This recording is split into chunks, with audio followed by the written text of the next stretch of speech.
Hello नमस्कार दोस्तों। Good morning. का हाल बा? ठीक बानी जाए ना।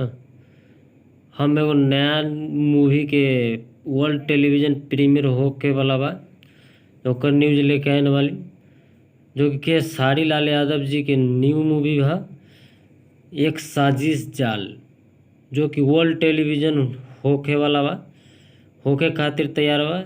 ई मूवी 15 अगस्त के दिन शाम के 7 बजे वर्ल्ड टेलीविज़न प्रीमियर होखे वाला बा भोजपुरी सिनेमा चैनल पर।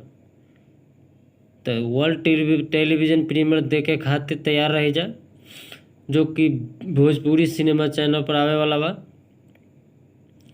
ई गाना में खेसारी लाल यादव जी के साथ बारे सुभी शर्मा जी और एक और नया हीरोइन बारी जाए।